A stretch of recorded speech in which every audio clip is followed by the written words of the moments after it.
apa yang sudah diupload dari DPP,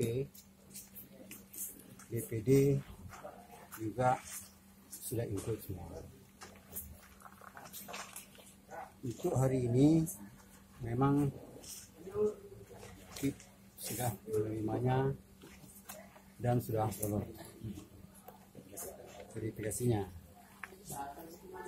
Tapi ya kita coba kalau ada perubahan-perubahan nanti akan kita sampaikan kembali. Ya mungkin ada peraturan-peraturan yang mungkin ada yang berubah.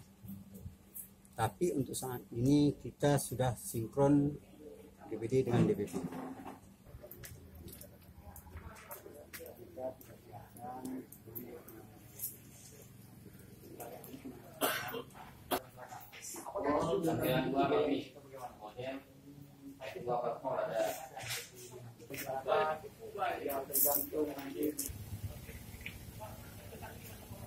Mengantarkan selingannya, namun karena data yang disampaikan dengan data yang ada di Sipol tidak sinkron, sehingga kita kembalikan sementara. Atau sampai dengan hari ini mereka belum mengembalikan data.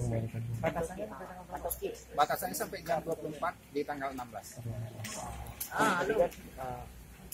Disampaikan bahwa Nasdem itu tidak akan terjadi verifikasi perkuatan Itu berdasarkan perintah undang-undang, karena partai yang telah memperoleh parliamentary threshold, yaitu mereka sudah memiliki kursi di DPR RI, itu tidak dipersoalkan lagi. Itu perintah undang-undang. Hanya saja mereka wajib mengantarkan atau mendaftarkan kepengurusannya kembali. Artinya hari ini bahwa Nasdem itu masih eksis kepengurusannya di tingkat Kabupaten Cikal.